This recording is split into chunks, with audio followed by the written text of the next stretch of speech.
जय श्री महाकाल। जय सिया राम। दोस्तों, मैं नरेंद्र वर्मा आपका भक्ति स्टोरी ब्लॉग में एक बार से फिर स्वागत अभिनंदन करता हूं। दोस्तों, आपको एक मैं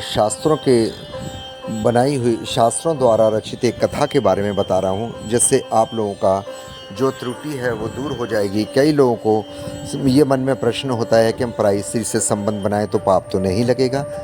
आइए, आज मैं आपको इसी के बारे में आपको ब्लॉग के बारे में बताऊंगा। क्या अपनी पत्नी के अलावा आप किसी पराई स्त्री के साथ संबंध बनाने से पाप तो नहीं लगेगा? चलिए जानते हैं इसी सवाल का जवाब एक कथा के माध्यम से। जानने से पहले आपसे रिक्वेस्ट करूंगा, प्लीज़ ब्लॉग को लाइक करें, सब्सक्राइब करें, शेयर करें, बेल आइकन को प्रेस करें, जिससे मैं अधिक से अधिक आप मेरा उत्साह बढ़े और मैं आपको अच्छे अच्छे ब्लॉग बनाऊं। आइए आपकी जानकारी के लिए दूर करता हूँ। हिंदू धर्म में पति पत्नी के रिश्ते को एक पवित्र बंधन माना जाता है, जिनकी अपनी मर्यादा होती है। पति पत्नी में यदि अगर कोई एक व्यक्ति भी इस मर्यादा को पार करता है तो उसे पाप लगता है। इसके अलावा स्वर्गलोक में मौजूद उसके पूर्वज भी उससे नाराज हो जाते हैं।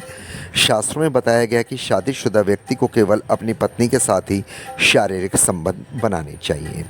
अगर व्यक्ति किसी पराई स्त्री के साथ संबंध बनाता है तो उसे पाप लगता है। लेकिन आज हम आपको शास्त्रों में बताई गई एक कथा के माध्यम से उस एक परिस्थिति के बारे में बताने जा रहे हैं, जिसके अनुसार व्यक्ति अपनी पत्नी के अलावा भी केवल एक स्त्री से ही संबंध बना सकता है। जी हाँ, इससे ना तो उसे पाप लगेगा और ना ही उसके पूर्वज उससे नाराज़ होंगे। विष्णु जी के परम भक्त देव ऋषि नारद मुनि एक बार मृत्यु के देवता यमराज के पास गए और उनसे कहा कि हे यमराज, आप तो नरक और मृत्यु के स्वामी हैं। आप व्यक्ति को उसके कर्मों के अनुसार दंड और फल देते हैं, लेकिन आज मैं आपके पास एक सवाल लेकर आया हूँ।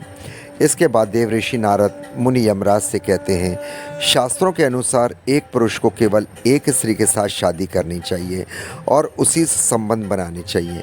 लेकिन आपने देखा होगा कि कुछ लोग अनेक विवाह करते हैं और अनेक स्त्रियों के साथ संबंध बनाते हैं। तो क्या ये पाप है? ये इसकी वजह उस व्यक्ति को मरने के बाद क्या नरक में जाना पड़ता है? इस पर शास्त्र क्या कहता है? कृपया मेरे प्रश्न का उत्तर दें। देव ऋषि नारद मुनि के प्रश्न का जवाब देते हुए यमराज कहते हैं, नारद मुनि, मानव जीवन के कल्याण के लिए आपने अच्छा प्रश्न पूछा है, लेकिन मैं आपको इस प्रश्न का जवाब एक कथा के माध्यम से दूंगा, जिसे सुनने के बाद आपको अपने सभी सवालों का जवाब मिल जाएगा। यमराज कहते, प्राचीन काल की बात है। एक गांव में एक राजा थे जो बहुत ज़्यादा दयालु थे। वो अपनी प्रजा को हर छोटी से छोटी चीज़ की ज़रूरत का भी ख्याल रखते थे और उनकी प्रजा भी अत्यंत संतुष्ट रहती थी और राजा से बहुत प्यार करती थी। राजा का भी विवाह हो गया था और उनकी पत्नी भी बहुत सुंदर थी। इसके अलावा उनका व्यवहार भी पत्नी का भी बहुत ज़्यादा अच्छा और दयालु था। राजा रानी का जीवन अत्यंत सुखमय था, लेकिन उनको सिर्फ एक चीज़ का दुख रहता था कि उनके कोई संतान नहीं थी। राजा रानी और गांव की प्रजा इस बात की चिंता थी कि राजा के बाद उनके साम्राज्य कौन संभालेगा, गद्दी पर कौन बैठेगा। राजा रानी ने अनेक वैद्य से अलग उपचार कराए। इसके अलावा व्रत, दान, पुण्य, यज्ञ, संतान प्राप्ति की कई उपाय भी किए, लेकिन उसके बाद भी पुत्र की प्राप्ति नहीं हो रही थी। ऐसे में दुखी प्रजा ने राजा को सलाह दी कि दूसरा उन्हें विवाह कर लेना चाहिए, ताकि उनका वंश आगे बढ़ सके और गांव को एक नया राजा मिले। लेकिन महाराज अपनी पत्नी से अत्यंत प्रेम करते थे, जिसके कारण उन्होंने दूसरा विवाह करने के लिए मना कर दिया।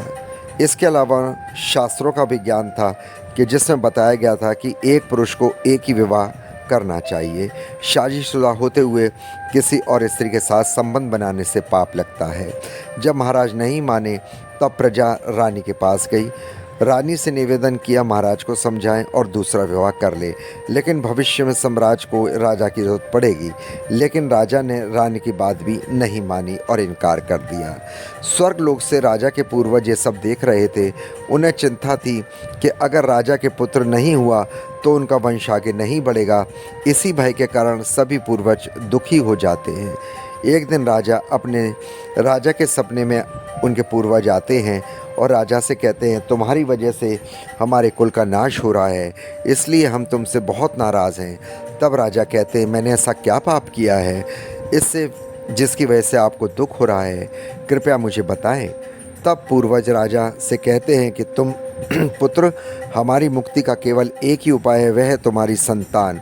जब तक तुम एक पुत्र को जन्म नहीं दोगे, हमारा क्रोध शांत नहीं होगा, क्योंकि हमारा संपूर्ण कुल नष्ट हो जाएगा। इसलिए हम तुमसे विनती करते हैं कि तुम दूसरा विवाह कर लो। लेकिन राजा ने अपने पूर्वजों की बात मानने से इनकार कर दिया। जब राजा नहीं माने, तब सभी पूर्वज राजा के यमराज के पास गए और यमराज को पूरी स्थिति बताते हुए पूर्वजों ने यमराज से विनती करी कि वह धरती पर आएं, साधु के रूप में धारण करें और राजा को समझाएं।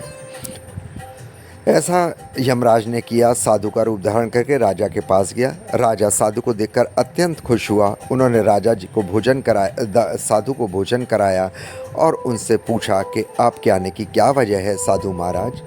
तब साधु राजा से कहते हैं कि मैं यमराज हूँ, साधु नहीं हूँ। मैं तुम्हारे पूर्वजों के कहने पर तुमसे मिलने आया हूँ। यमराज राजा से कहते हैं, तुमने अपने पूर्वजों को नाराज कर दिया है, इसके कारण तुम्हारे कुल का विनाश हो जाएगा। मरने के बाद तुम्हारी दुर्गति होगी, तुम्हारी आत्मा को मोक्ष की भी प्राप्ति नहीं होगी, तुम्हारा आत्मा जीवन भर भटकता रहेगा। तब राजा यमराज से कहती कि मैं वेश्य हूँ, क्योंकि शास्त्रों में बताया गया कि एक व्यक्ति को केवल एक ही विवाह करना चाहिए और वह अपनी पत्नी के अलावा पराई स्त्री को देखना, शारीरिक संबंध बनाना नहीं चाहिए। यह सब जानते हुए मैं दूसरा विवाह करूं तो मुझे पाप लगेगा। पाप का भागी बनने से अच्छा है कि मैं पुत्रहीन होकर रहूं। इसके बाद यमराज कहते हैं कि हे पुत्र, एक पुरुष दूसरा विवाह कर सकता है, दूसरी स्त्री संबंध बना सकता है, लेकिन उसकी पत्नी यदि रजामंदी होनी चाहिए। अगर पत्नी आपके पति को दूसरा विवाह करने की इजाज़त देती है तो ऐसे में व्यक्ति दूसरा विवाह कर सकता है, उसे पाप नहीं लगेगा। शास्त्रों में बताया गया है कि अगर पुरुष को पुत्र की प्राप्ति नहीं हो रही है और उसकी पत्नी उसे दूसरा विवाह करने की इजाज़त देती है ताकि उन्हें संतान की प्राप्ति हो सके, तो इस परिस्थिति में व्यक्ति को पाप नहीं लगता है। यमराज की बात सुनकर राजा का मन प्रसन्न हुआ और वह उनका आशीर्वाद देकर अपनी पत्नी के पास जाता है। राजा अपनी पत्नी से दूसरा विवाह करने की अनुमति मांगता है। जब रानी राजा को दूसरा विवाह करने की इजाज़त दे देती है तो वह शीघ्र ही दूसरा विवाह कर लेता है, जिससे उन्हें पुत्र की प्राप्ति होती है। राजा के इस फैसले को देखकर रानी, प्रजा और स्वर्गलोक में मौजूद राजा के पूर्वज भी प्रसन्न हो जाते हैं और यमराज को धन्यवाद देते हैं। इस कथा के माध्यम से देव ऋषि नारद मुनि को बताते हैं कि किस परिस्थिति में व्यक्ति दूसरा विवाह कर सकता है और उसे पाप नहीं लगेगा। तो ये जानकारी थी कि यदि पुरुष दूसरा विवाह करता है, किन परिस्थिति में तो उसे पाप नहीं लगेगा और उसके पूर्वज ही प्रसन्न होंगे और करोड़पति धन की वर्षा होगी। आशा करता हूँ आपको ब्लॉग पसंद आया होगा। पसंद आए तो प्लीज़ ब्लॉग को अधिक से अधिक लाइक करें, सब्सक्राइब करें, शेयर करें, बेल आइकन को प्रेस करें। और हाँ, अपने नरेंद्र वर्मा से आप कोई भी समस्या के बारे में कमेंट्स बॉक्स में पूछ सकते हैं। बताइएगा आपको ब्लॉग कैसा लगा। ब्लॉग के सुनने के लिए बहुत बहुत धन्यवाद। आशा करता हूँ आपको पसंद आएगा। अब मैं आपसे यहीं विश्राम लेता हूँ। ओम नमः शिवाय, जय सिया राम। कमेंट्स बॉक्स में जय श्री महाकाल, जय सिया राम लिखकर आप पुण्य के